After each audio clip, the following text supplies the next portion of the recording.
Well, greetings, everyone. My name is Monty, and I am a recovered alcoholic. Now, let me explain that to you, please, because some of you, especially those of you in the faith community, are probably going, hey, don't call yourself an alcoholic. All things have passed away. All things are new. Well, let me ask you a question. Why are you still wearing glasses? Let me ask you a question. Why do you still get the flu now and then? Let me ask you a question. Why do you still have a bad attitude when it comes to that guy or that gal? I'll tell you why. It's because your spirit is new, but matters of the flesh are not necessarily all brand new. I am an alcoholic. It is a medical term. It simply means that I am allergic to booze. I put booze in my body, and my body does not process it the same way as the average temperate drinker. My pancreas doesn't deal with alcohol the same way. My brain chemistry doesn't react to alcohol the same way. When I put alcohol in my body, I do alcoholic stupid stuff. And it gets me into severe trouble. How'd this all start? Well, being a fat little chubby kid in school, or being the skinny, really tall kid in school, or the shy kid in school, or the extrovert in school, what'll all those get you? Negative attention. And I was no different. I was a little chubby kid in school. I wasn't too good at sports or any of that kind of stuff. And so I got picked on a lot. There was some abuse brought on by older boys that happened early on in junior high, middle school.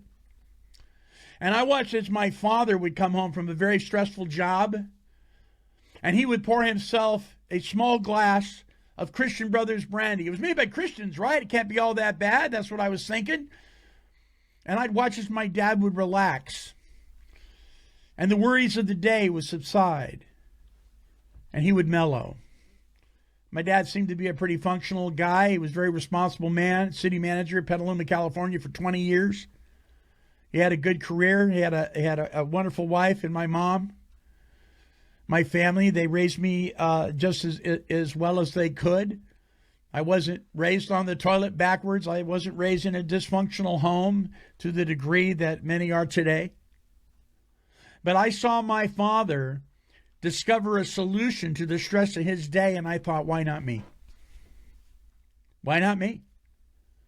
So one day, prior to a school dance, which I was scared to death to go to, but I needed to go there so badly because it was so important that I make friends in my life and people like me and approve of me and accept me. But I was scared to death to go. I snuck into my dad's liquor cabinet and I poured myself a huge glass of Christian Brothers brandy, and I filled it to the top, and I immediately drank it down, no hesitation.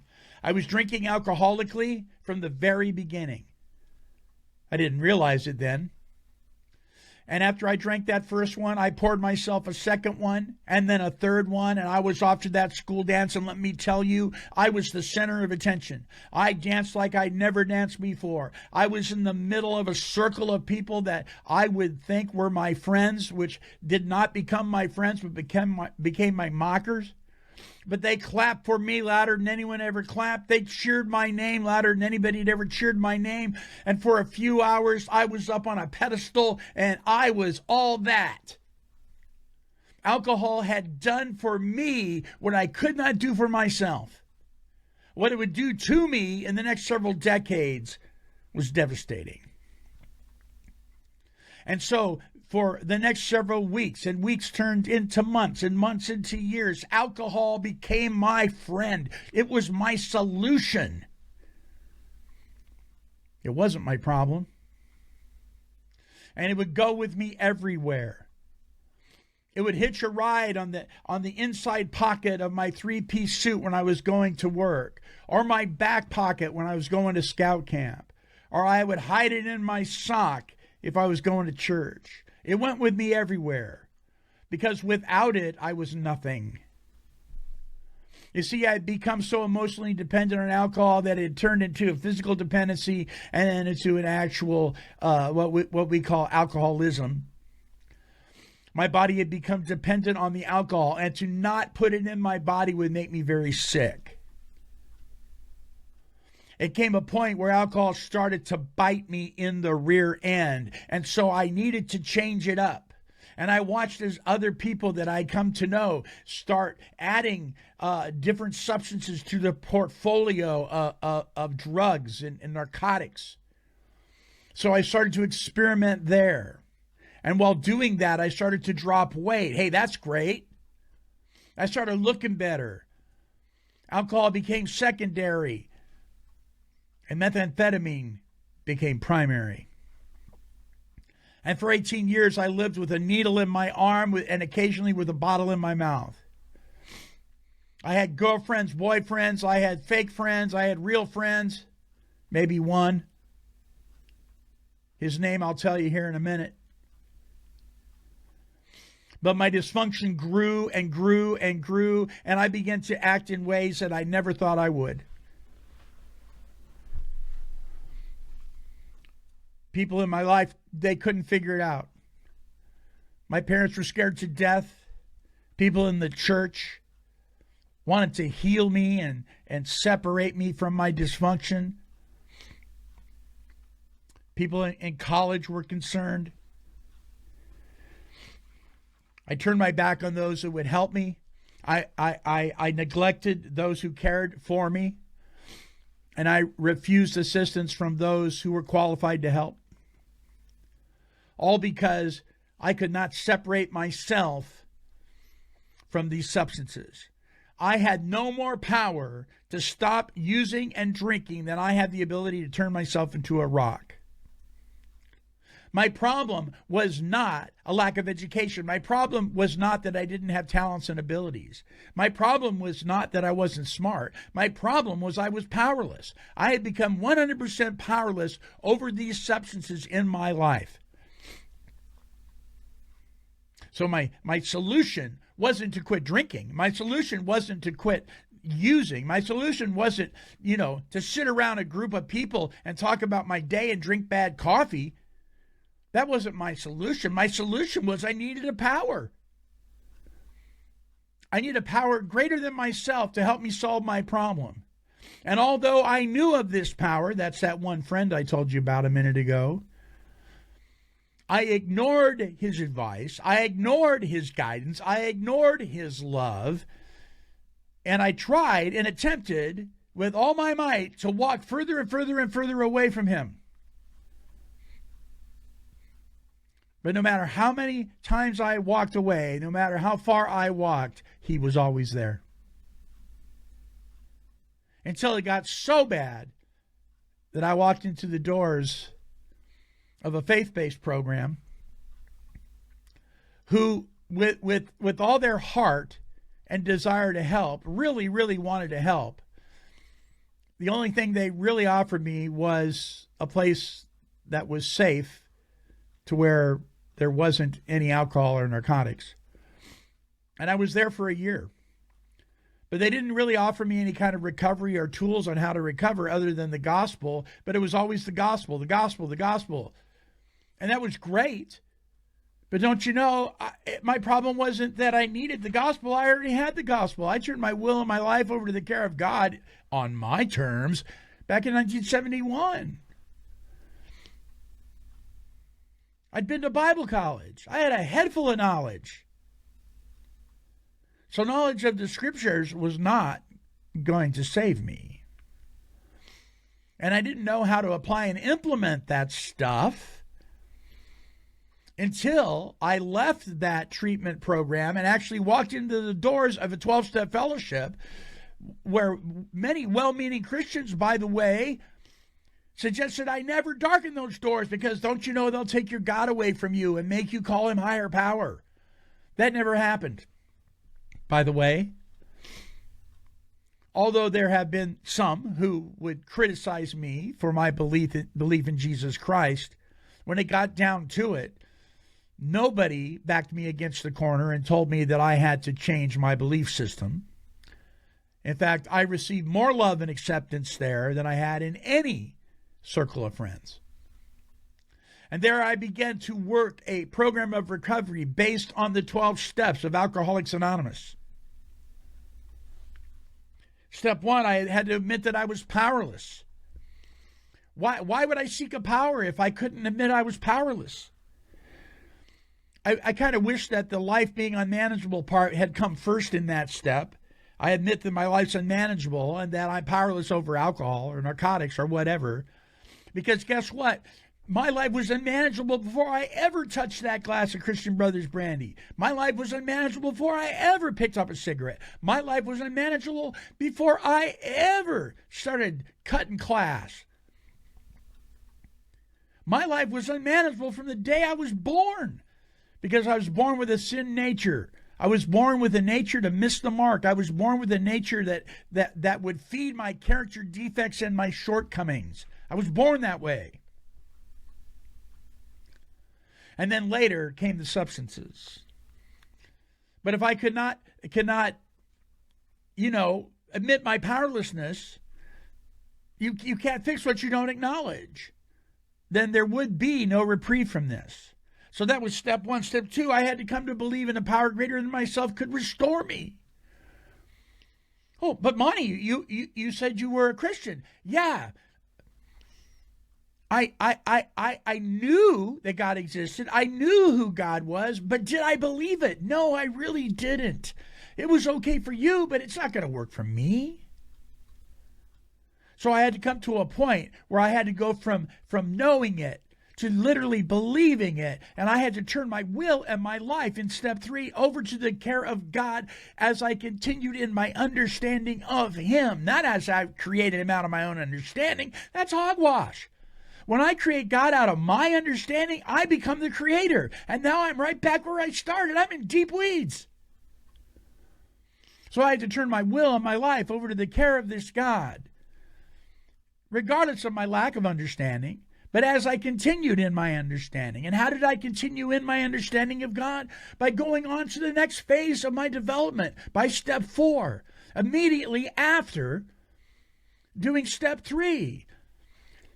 And I made a searching and fearless moral inventory of myself. I had to take a record of the stock and trade in my life. I had to find out what was fueling this behavior. What was the trauma? What was the hurts? What was the misery that was pushing me to push others far away from me?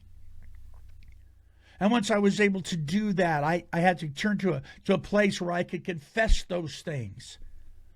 I had to confess them to God, not because God didn't know, but because I needed to do that. I needed to confess it to myself so I could walk out of denial.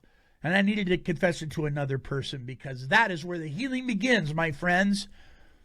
Salvation is free. God is a free gift. But healing comes from confession one to another. And once that happened, in step 5, I was able to move to step 6, where I was entirely ready to have God remove all these defects that I had discovered while doing step 4 and confessing in step 5. God, will you take them from me? And step 7, I humbly on my knees ask Him to remove my shortcomings, those very defects. God, I can't remove them. If I could have, I would have. But I can't. So I need you. I need to stop leaning on my own understanding and start acknowledging you in all my ways so you can light my path, so I know which way to walk. So my dependence is no longer on other people and what they think about Monty, but my dependence is on you, Lord. And I know what you think about me. You love me. When you look at me through the eyes of your Son, and you see no spot or wrinkle. My position in you is secure. My condition's a mess, but my position is secure. I didn't earn it by my behavior, and I can't lose it by my behavior. But my behavior will either grant me serenity and peace or misery. So I had to continue in my program. I had to make a list of all the people that I had harmed, and I had to become willing to make amends to each and every one of them. It isn't an apology, it's an amendment. To make amends means to change something. I am regretfully ashamed of how I treated you and the way you trusted me and how I broke that trust. And I'm here to say I need to make it right. How can I make it right? And in the process of making it right, whether I owe you money or whether I owe you amends, is that I am working on my life, and I'm going to try my darndest never to do that again. And I don't make an amends to clear my conscience. I make an amends because you deserve the amends. And as a result, I get to experience that peace. And then I make that amends. I make that amends, except when to do so would injure you, the people in my life. I never make the amends at the cost of your serenity. And I follow through, and I do that. And then we move into steps 10, 11, and 12. These are what some call the maintenance steps. I disagree. You can maintain a 57 Chevy and never drive it. You got to take it out on the road. You got to run that thing. 10, 11, and 12 are the continuing to grow steps. And by the way, I don't ever have to do a step 4 again as long as I'm living in step 10. Continue to take personal inventory. When I'm wrong, I promptly admit it. That's step 10. When I'm wrong, I promptly admit it. Maybe not promptly to you right away. Maybe you're a processor. But I promptly admit it to myself, to God, and to someone else. If I live in step 10, I never have to do a 4-step inventory anymore, because that's my lifestyle. On step 11, I seek through prayer and meditation to improve upon my conscious contact with my Creator, because it's an ongoing thing all the time. I don't graduate from this. I'm growing, I'm moving. And this wonderful relationship between me and my Heavenly Father is growing and developing. And once I understand that and I grasp that, it's so exciting, and I can't keep it to myself. So then I move into step 12, where I'm practicing all these principles. What principles? Each one of the spiritual disciplines in those 12 steps, I'm practicing them in all of my affairs, at work, at home, and play. And I'm offering what I've been given to you open-handedly. It's something I don't take lightly. I had to come to a place when I was in those 12-step rooms, not doing this work, and I had to ask myself, what in the heck are you doing in a 12-step program if you're not willing to do the 12 steps? A light came on. Wow. And probably one of the most valuable things I learned while applying and implementing these steps was this. I am not going to stay sober by the power in the steps. I am not going to stay sober by the power in the meetings. I'm not going to stay sober by the power of my pastor. I'm not going to stay sober by the immense power and love of my wife or my kids. I am only going to stay sober by a power greater than all of those. And that power is God. Now, all those other things, those are tools. But that's all they are, tools. They're not the house. They're the tools that help build the house. But they're not the house. He's the house. He's my shelter from the storm. And today I live free.